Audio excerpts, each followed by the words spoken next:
بسم اللہ الرحمن الرحیم۔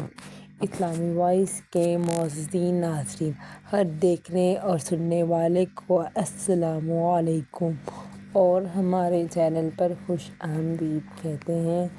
امید کرتی ہوں آپ سب لوگ خیریت سے ہوں گے، جہاں بھی ہوں گے ایمان کی بہترین حالت میں ہوں گے اور اپنے اہل خانہ کے ساتھ خوش اور خرم ہوں گے۔ جی تو ناظرین، جیسا کہ آپ سب لوگ جانتے ہیں کہ ہم لوگ حقائق صحابہ پڑھ رہے ہیں اور اس میں ہم خلیفہ دوم عمر بن خطاب کی زندگی کے حوالے سے پڑھ رہے ہیں۔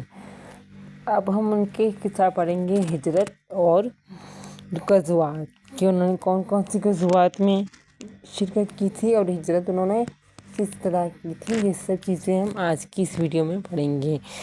تو سب سے پہلے تو میں آپ لوگوں سے معذرت چاہتی ہوں کہ میں اتنی لیٹ ویڈیو اپلوڈ کر رہی ہوں، تو اس کی ریزن آپ لوگوں کو میں بتا دوں کہ آپ لوگ بالکل اچھا رسپانس نہیں دیتے، مجھے بالکل موٹیویٹ نہیں کرتے، تو اس طرح سے میرے چینل پہ ریسٹرکٹ آتی ہیں، مجھے نکالنے کی کوشش کی جا رہی ہے، کیونکہ میرے پاس بالکل بھی ویوز اور سبسکرائبرز نہیں ہیں۔ تو آپ لوگ مجھے سپورٹ کریں اور میرے لیے دعا کریں کہ میں آپ لوگوں کے لیے اچھی پیاری اسلامک ویڈیوز لے کر آتی رہوں گی، ورنہ پھر مجھے چینل اپنا بند کرنا پڑے گا۔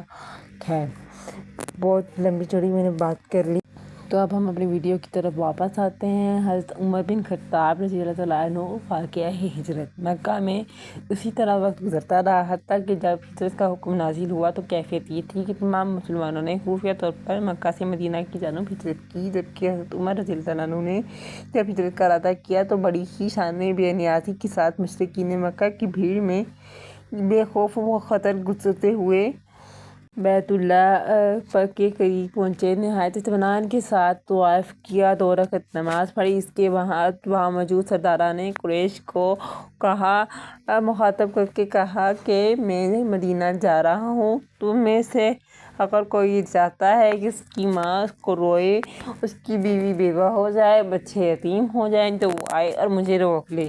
یہ سن کر وہ تمام سرداران قریش سہم گئے اور ان میں سے کسی کو بھی آگے بڑھ کر روکنے کی ہمت نہیں ہوئی۔ یوں حضرت عمر رضی اللہ عنہ نے خفیہ ہجرت کی بجائے اعلان وہاں سے مدینہ کی جانب روانہ ہو گئے۔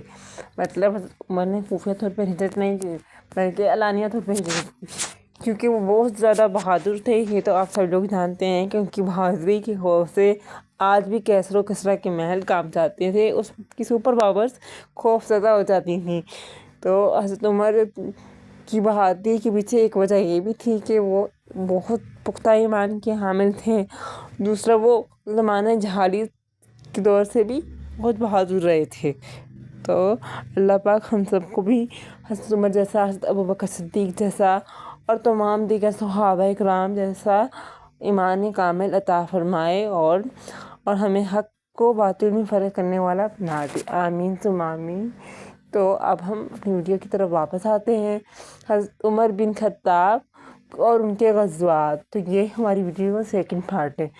مکی دور مسلمانوں کے لیے مظلومیت اور مشکلات کا دور تھا۔ اس کے بعد مدنی دور آیا، جو مکی دور سے ہر لحاظ سے مختلف ہے۔ یہاں مسلمان مشرکین مکہ کے مظالم اور رسالیوں سے دور اور مسرور مطمئن اور خوشگوار زندگی بسر کرنے لگے۔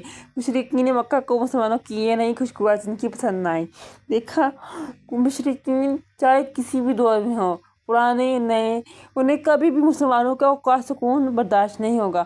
آج کل بھی آپ لوگ دیکھ لیں، اگر ہم لوگ چین سے رہنے لگ جاتے ہیں تو انہیں تکلیف ہو جانے لگ جاتی ہے کہ وہ ہمارے معاملات میں انٹرفیئر کرنے لگ جاتے ہیں، ہمیں پریشان کرتے ہیں، ہمیں آپس میں لڑواتے ہیں۔